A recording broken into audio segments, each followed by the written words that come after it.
Now, because I trust all of you adults a little more than the kids, I'm not going to take your forks from you. And you actually have the added benefit with the fork that if anybody close by you starts to nod off a little bit during the sermon, I give you permission to poke them with the fork. So it'll be a bit of a wake-up prodder. You can use it for that as well. Not hard enough that they scream, but just enough to kind of wake them up. Well, in 1979, I turned 6 years old. That's me in the little party hat right there, the picture behind me. In 1979, the Edmonton Oilers joined the NHL. In 1979, McDonald's introduced the Happy Meal. And aren't we all a lot more happy because of that? And in 1979, the first Muppet movie came out.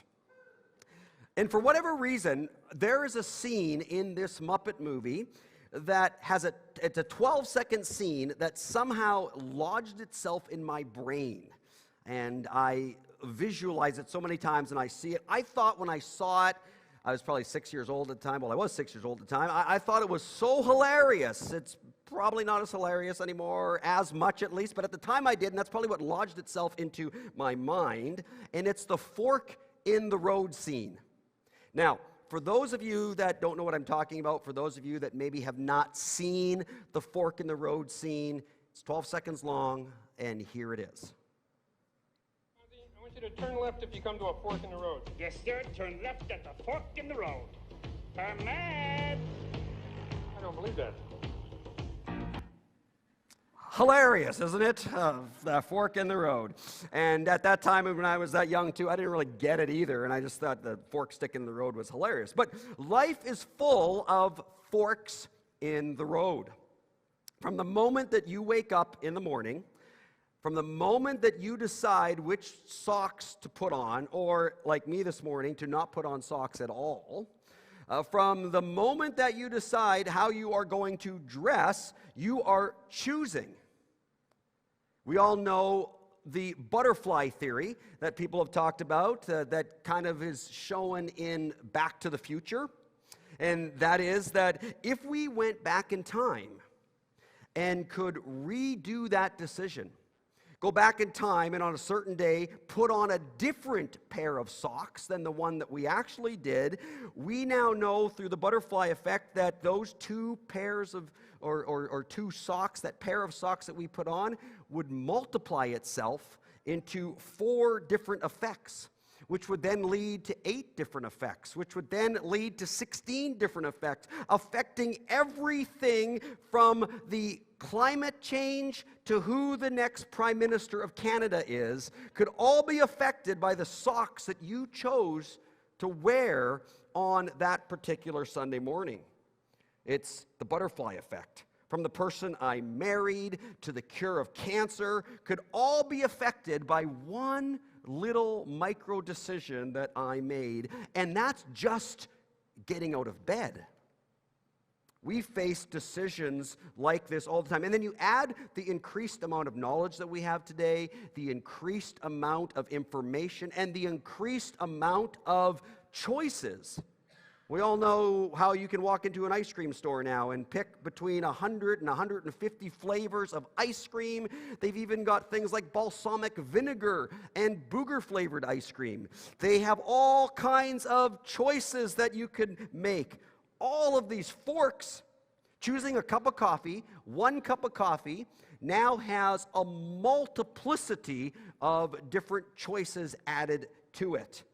And your decision to become a medical doctor now has 1,000, if not more, different branches of medicine that you could go into.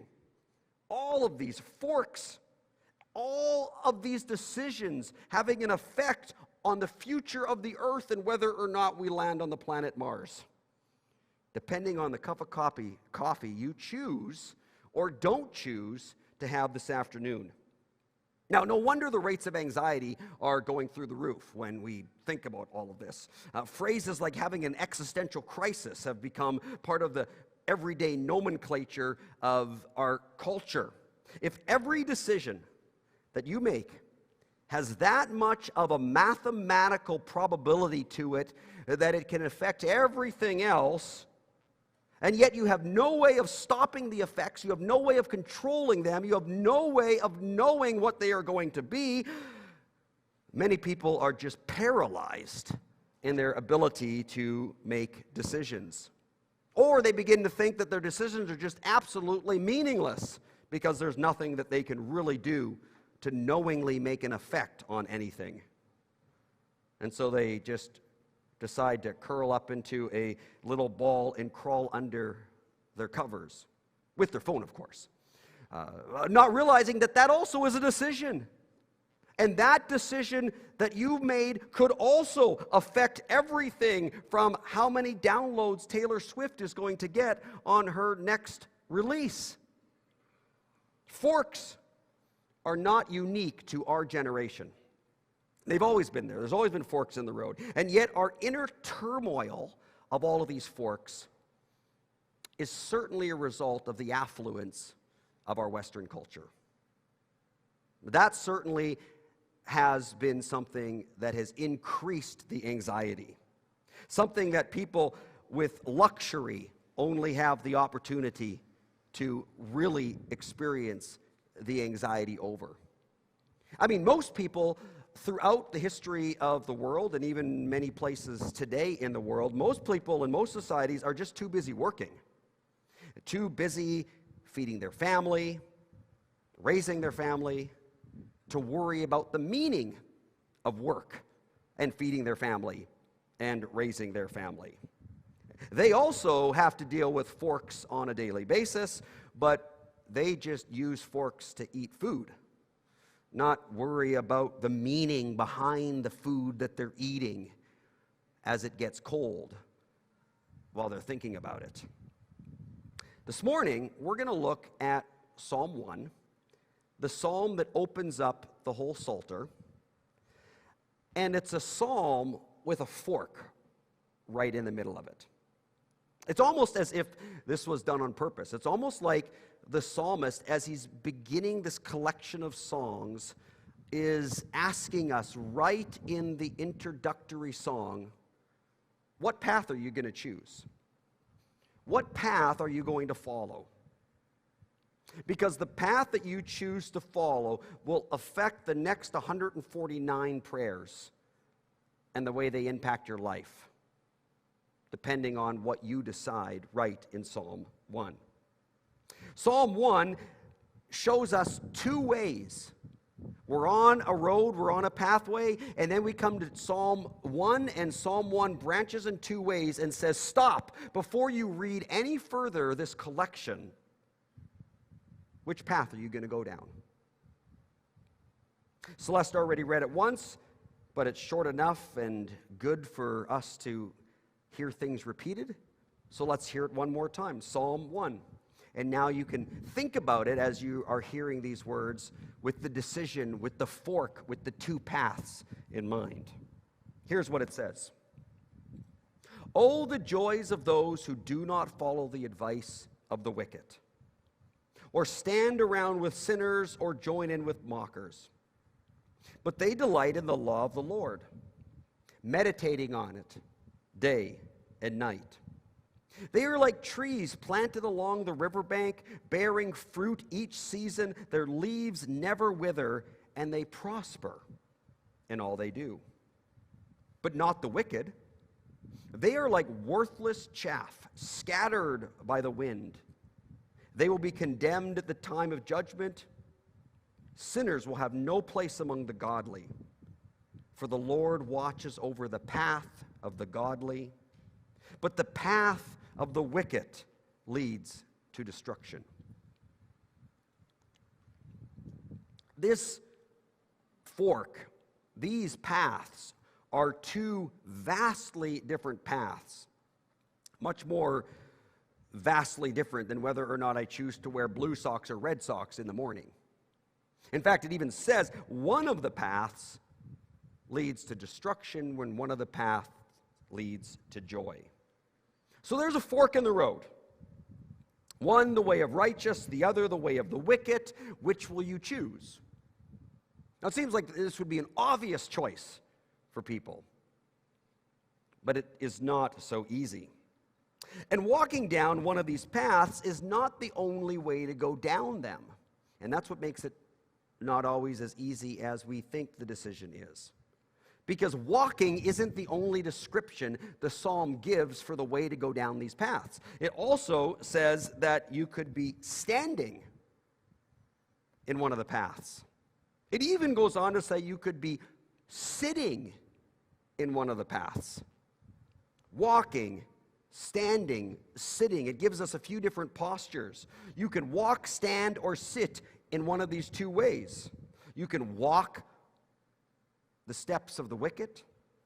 You could stand in the ways of sinners, or you could sit in the company of mockers. Or, which is what the psalmist is recommending, the psalmist is saying you can choose, but the psalmist certainly has a bias as to which path you should take. The psalmist says you could also not walk in step with the wicked. You could not stand in the ways that sinners stand, and you could not sit in the company of mockers. And then it says that there are consequences for these two ways, and it says that if you don't sit, stand, or walk in the way of sinners, you will be blessed. Now, unfortunately, blessed in our culture today has taken, the very term blessed has taken on kind of religious overtones. And so it doesn't sound very enticing. If the entire word blessed simply means religious, it kind of sounds a bit schmaltzy, and religion isn't that attractive. So when it comes to the fork in the road, when we come to the fork in the road and we hear, you could go this way and be blessed, and if we hear, you could go this way and you could be religious, it's no wonder many people will say, wow, the highway to hell seems a whole lot more fun than that. And I will admit it, if blessed means religious is the one who does not walk in step with the wicked, then I would probably strongly consider the highway to hell too. I mean, who wants to just be religious? But that's where the double lie is. See, the first lie says that the way of the wicked is enjoyable. The first lie says the highway to hell is where all the fun is. That's where the party's going to be. And while we'd be disingenuous to say that there is no momentary pleasure or fun to go that kind of pathway, ultimately, and we have many friends and know many people that have chosen that path, ultimately, like the psalm says, the continual pursuit of that pathway leads to destruction. So that's the first lie, that the way of the wicked is actually the way where the happiness is. But the second lie is that the alternative path to the wicked way is the religious way, as I said earlier, as if that's your only options. And we've all known that religion can be just as demonic and destructive and can be just as joy-sucking as the highway to hell. So when people interpret blessed or blessed is this pathway, and they interpret it with religious overtones to it, it first off is not what the psalmist is saying, and secondly is, if it is religious, is not a very attractive path. But a better, more contemporary understanding of what blessed actually means is what you'd find in something like the New Living Translation, which translates the word joy, or blessed to joy.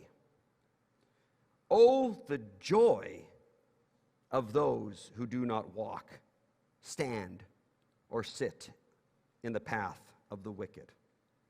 I mean, even the great philosophers from the past, Plato's and Socrates and Aristotle, said that one of the number one hungers and pursuits that humans have is for happiness. For true, not for momentary pleasure, but for true, deep, satisfying happiness, or for joy. Joy is what we are all longing for. And so when we come to this fork in the road, one of the fundamental things that humans are trying to find, along with hope and love, is joy. And so the psalmist is not giving us, oh, you could be a religious person or you could be a wicked person. The psalmist is saying, I'm setting before you an opportunity to choose the path of joy. Because there is a path that can lead to joy, to deep-seated happiness. And as a warning, there is another path you can take that will take all of that away.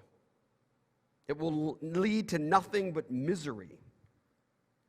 We desire joy. It's imprinted into our very DNA. We're made in the image of God, and God's a God who delights in his creation. God's a God who loves. God's a God who exudes joy and happiness, and he has instilled that into his creation to reflect that back to him. We are meant for joy. And the writer of the psalm is calling us to that. And so it's not about situations. It's about the pursuit of truth. There's no guarantee that a church or a church service is the righteous path. Just like there's no absolute guarantee that just going out to a pub is the wicked path. Could be. It could also be flipped. Because it's not so much about the setting. The goal is not the setting. The goal is joy. Genuine communion with God and relationships with other people. The choice is, which is the path that leads to joy? Psalm 1 makes the case that walking, standing, and sitting in the path of the wicked leads further and further away from joy. That's why at the beginning it may feel like there is some joy there. Because the paths can start off maybe fairly parallel. But as they go on, they get further and further apart. And the one path, the pursuit of God, even as we've heard stories and read about people that have followed Christ in some of the worst situations in the world, even people like Stephen in the Bible, he gets stoned to death for his faith, but even in his dying, you see light shining off of his face. He's in the midst of joy, even in suffering, because there's this deep-seated joy. It's not just about the external circumstances. And those that go the other path get further and further and further away from experiencing any joy. Why is it that those that choose the path of destruction, and the further they go on that path of destruction, why is it that they need more and more substances to try to reproduce that joy?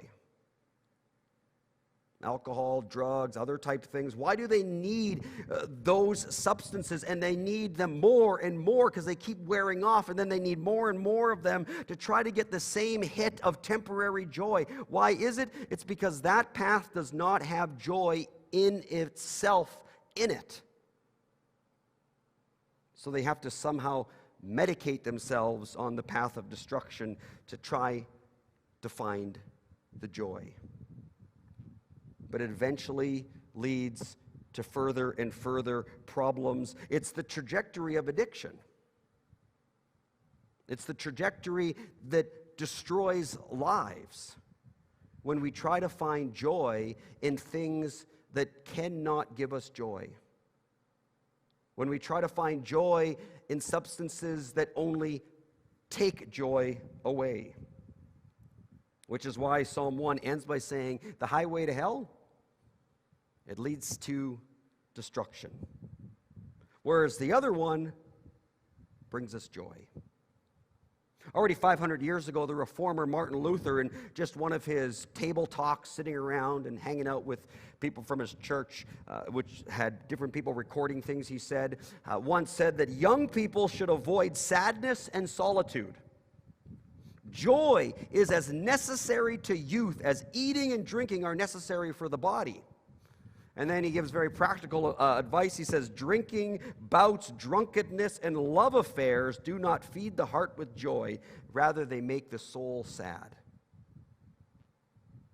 He's already warning 500 years ago that some of the young people don't pursue the kinds of things that just end up constantly making you sad. They turn you into a melancholic type of person who goes farther and further away from God, being able to find joy. And then add to this the kind of behavior that Paul writes about in Romans, the kind of behavior that comes out of people and societies that follow the path of the wicked. In Romans 1, he describes it like this. He says, their lives become full of every kind of wickedness, sin, greed, hate, envy, murder, quarreling, deception, malicious behavior, and gossip. They are backstabbers, haters of God, insolent, proud, and boastful. They invent new ways of sinning. They disobey their parents. They refuse to understand. They break their promises. They are heartless and have no mercy. Does that sound like a person, or does that sound like a society that's just bubbling over with happiness and joy?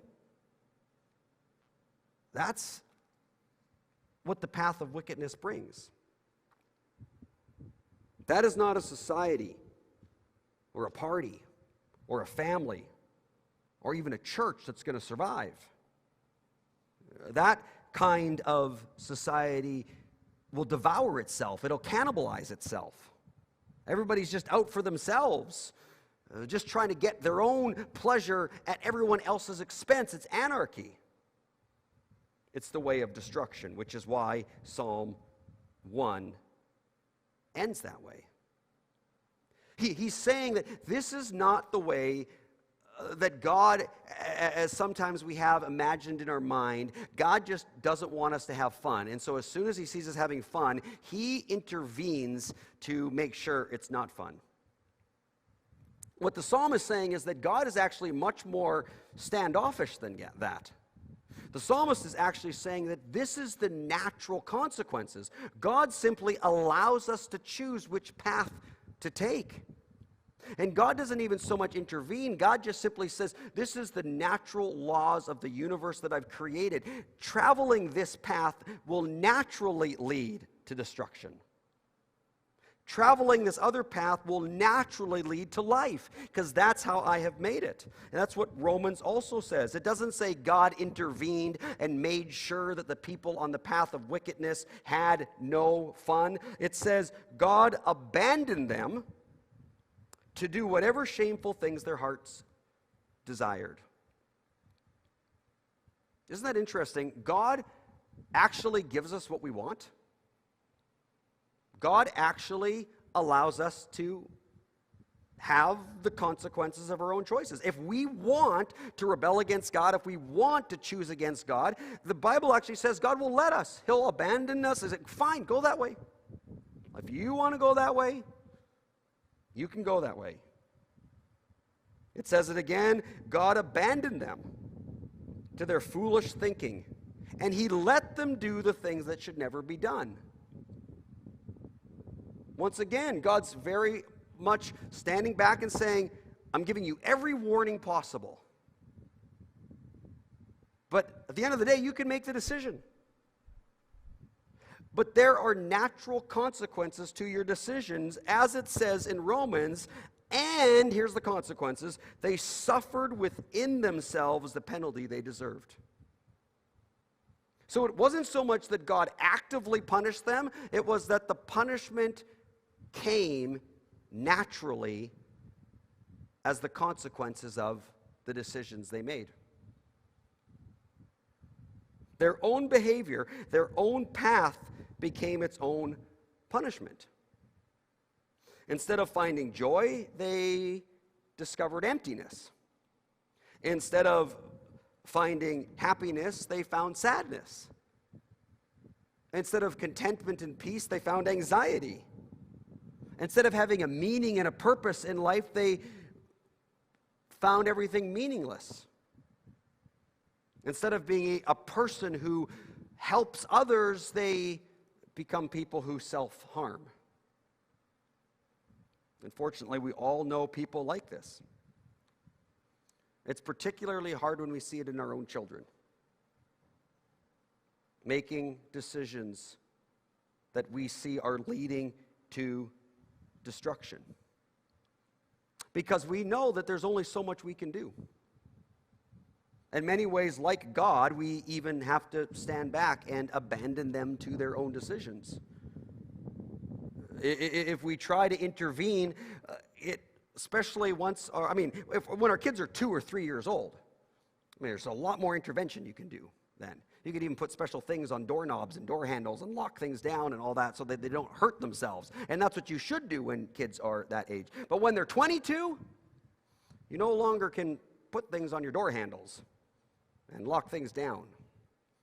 And even the advice that you may give verbally to your kids can be only that. You can't force it. You can't make them choose the right decisions. God doesn't force us. As parents, we can't either. But certainly it grieves us as it grieves God. And certainly, like the psalmist, we plead with our children, as God does, choose the right path. I can't choose it for you, but you need to choose the right path, because the right path is where you're going to find fulfillment, is where you're going to find joy. And the wrong path is going to bring you further and further away from it. And even if we are on the wrong path, the wonderful message of the Bible is that it's not a once you've passed that choice, you can never go back. The wonderful message of the Bible is that there is always repentance. You can always turn around. You can always realize, I am on the wrong path. I need to turn around, like even the prodigal son story, and come back to the fork and choose, repent, and go the other way. As long as we're alive, if we're on the wicked path, we have that option still. It's not a once and that's it. It's an all lifelong. You can still choose to get off the path of the wicked and go the path of the righteous. Turn around, acknowledge your loss.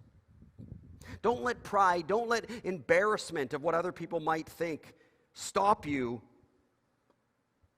Turn back. Start over, go the other way. It'll be the best decision that you'll ever make.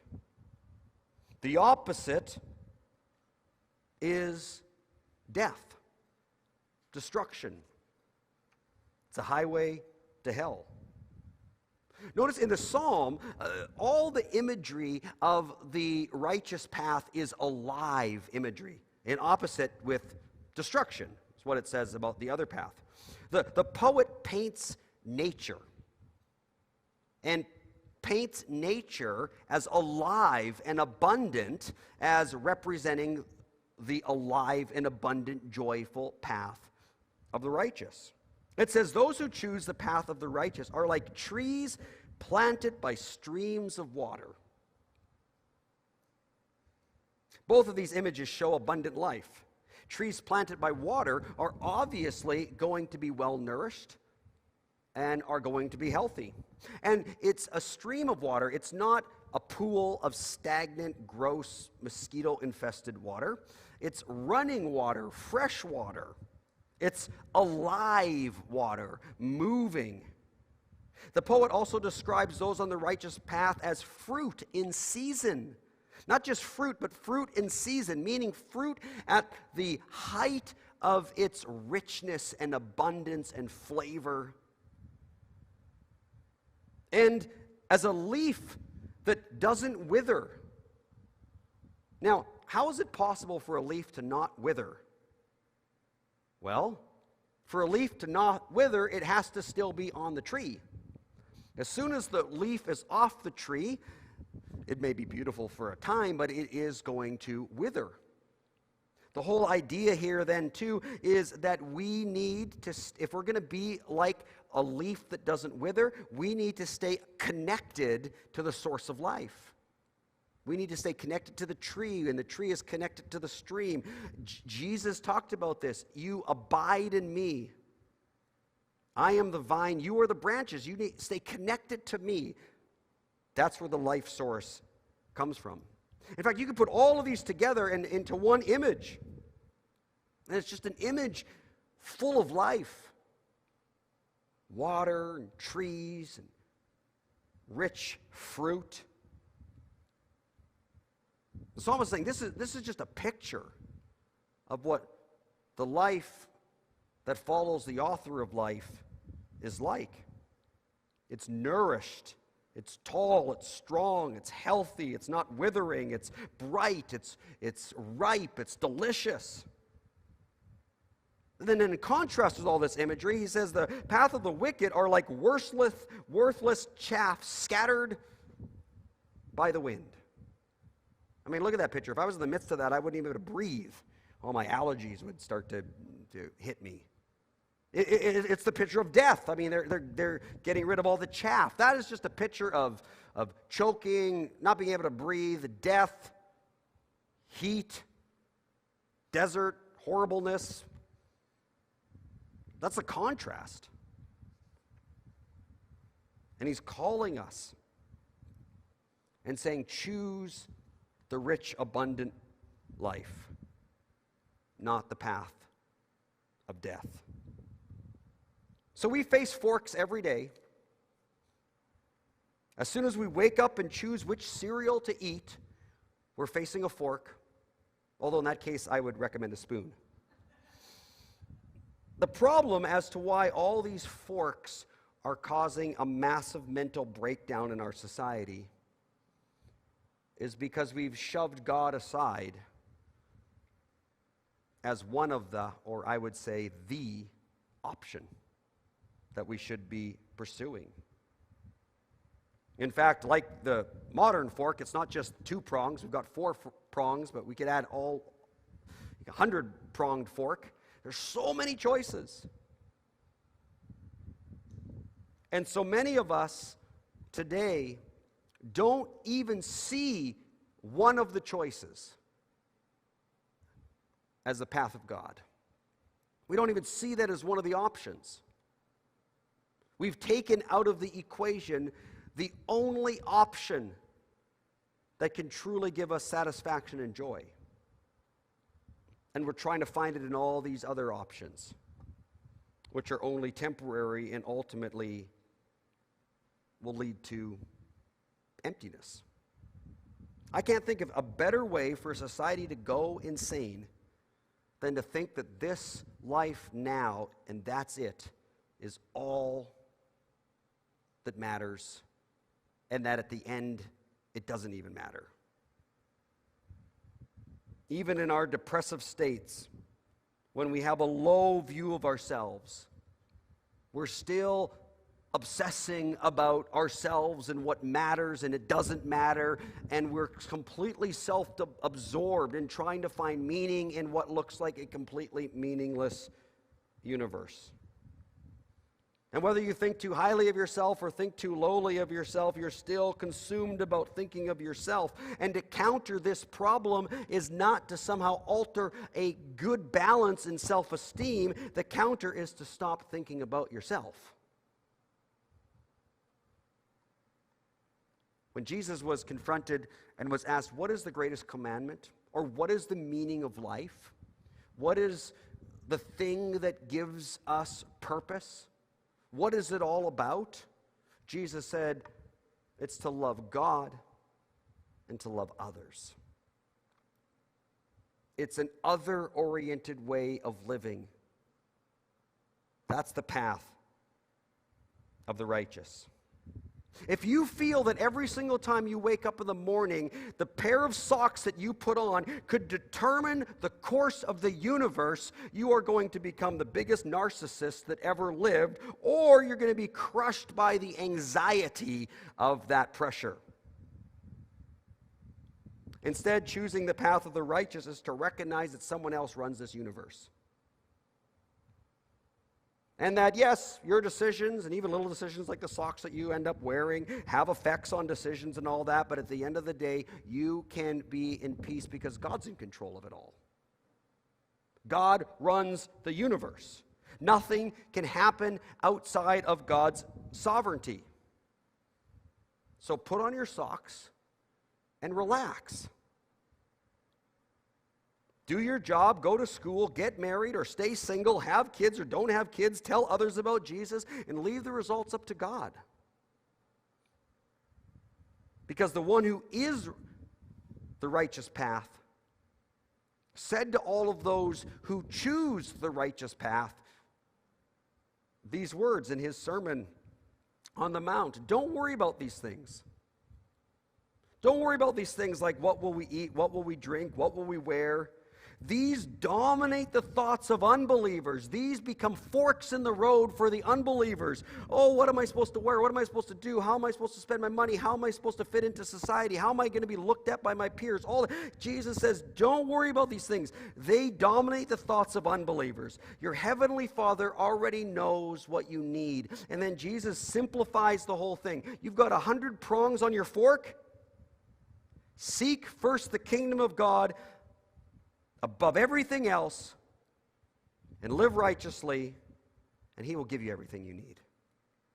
Basically, he boils it down to just pick the path of Jesus. You got 100 different, you don't have to make 100 different choices. You got to make one choice. And that is, I'm going to live my life for Jesus. And then live that life for Jesus. Don't worry so much about what job or career or school and all those things you might pick. You've got plenty of options out there. What matters is that whatever you choose, do it for Jesus. Do it in a way that's integral. Do it in a way that honors him. Do it in a way that shows that you love Jesus. And leave the results up to God. The natural consequence of doing this is peace, joy, contentment, just as the natural consequence of the other path is discontentment, anxiety, and worry, and being paralyzed. So how do you choose the righteous path? Maybe you're wondering, how do I actually make that choice? Well, 2,000 years ago, a man by the name of Jesus met a woman at a well who had a pretty rough background. In her story, we find out that she had 5 husbands and was currently living with a guy who wasn't her husband. Now, just that little bit of biography, we know one or two possible scenarios. I mean, maybe more, but we know that either she was a very promiscuous woman and was maybe taking advantage of all kinds of different guys, or the flip. Maybe she was a woman who unfortunately was being taken advantage of by a whole bunch of men. And she was being used by all of these men. Maybe it was some kind of combination of both. But whatever the background was, here was a woman who was either being abused and being manipulated, or was an abuser or manipulating. It was a bad background, a situation that would not be a situation bringing joy and bringing life to her own existence. And yet in this situation, Jesus came to her on her highway towards destruction. And Jesus met her, interestingly, at a well with water in it.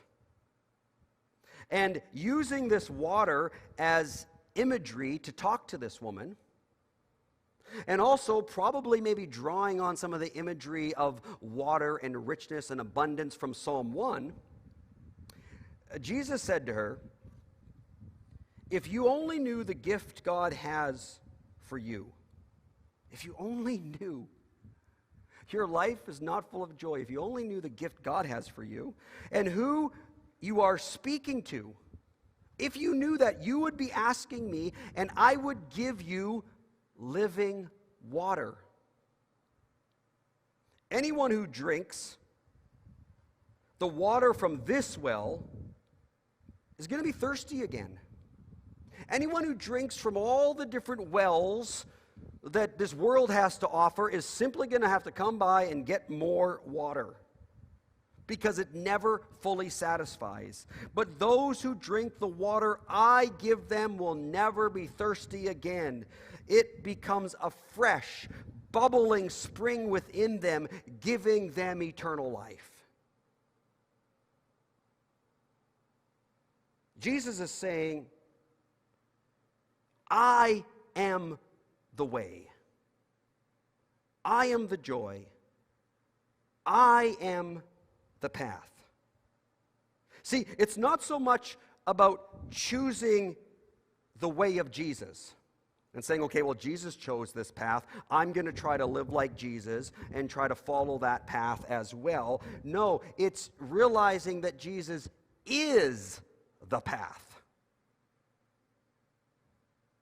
Following the righteous path is choosing Jesus as the way. He is the path. See, if it's just about trying to follow Jesus the way Jesus lived his life, then it all becomes about my effort and me trying to walk the path. But when we recognize that the path is Jesus, then we recognize that Jesus has already walked the path. He's done the work. He's done the effort on our behalf.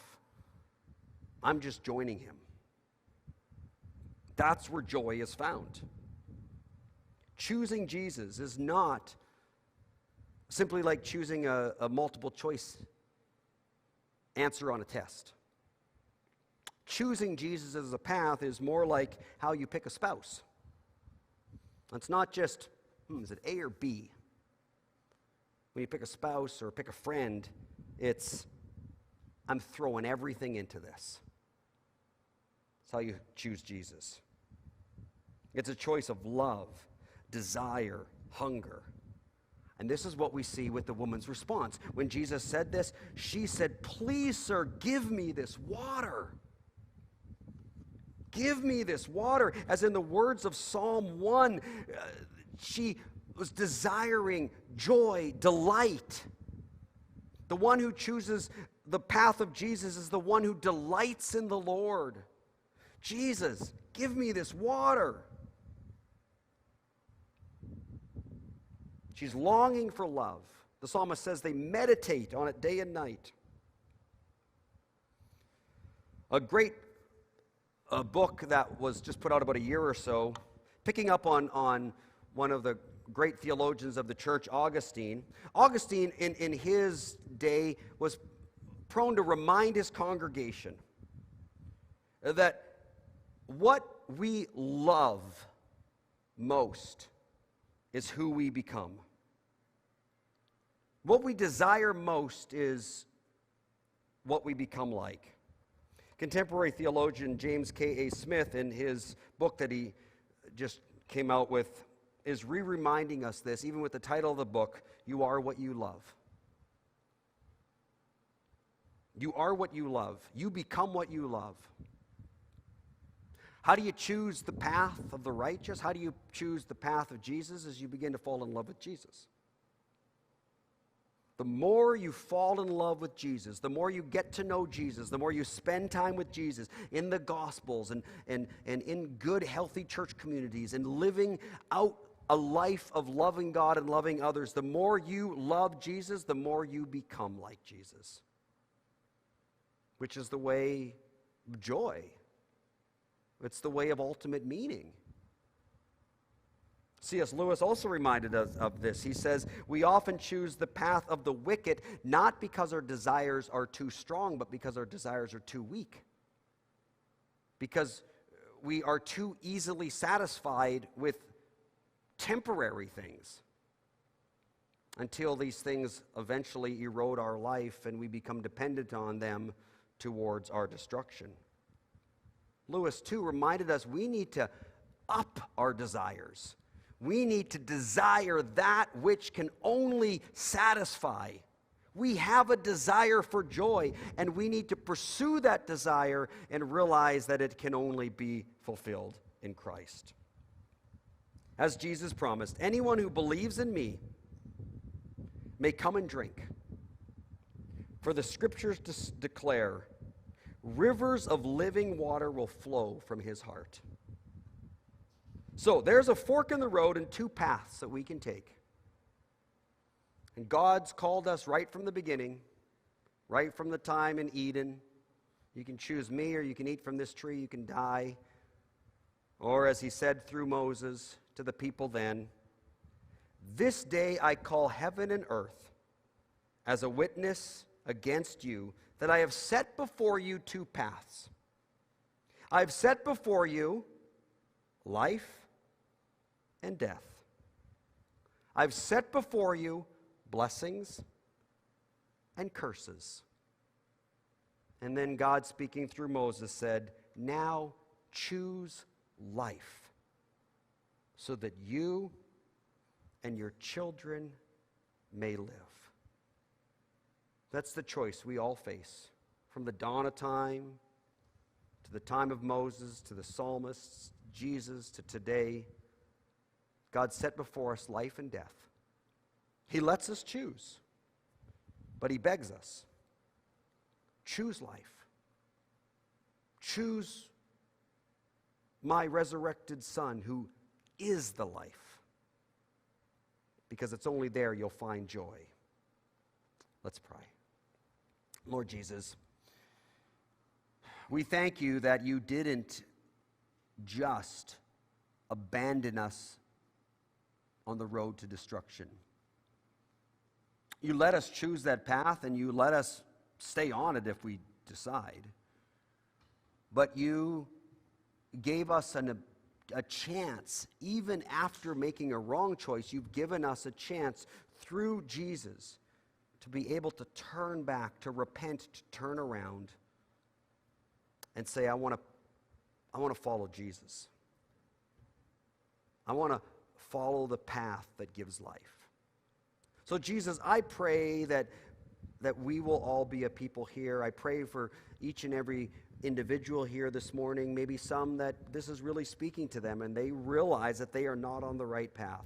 I pray, God, that you will speak to them today and convict their hearts to have them choose to turn around, choose the better path. And Lord, may we stay on that path. And may we be people who show other people by the way and the joy that comes out of us. May we show other people and be a witness to the good path. Thank you for loving us and forgiving us and giving us life. Amen.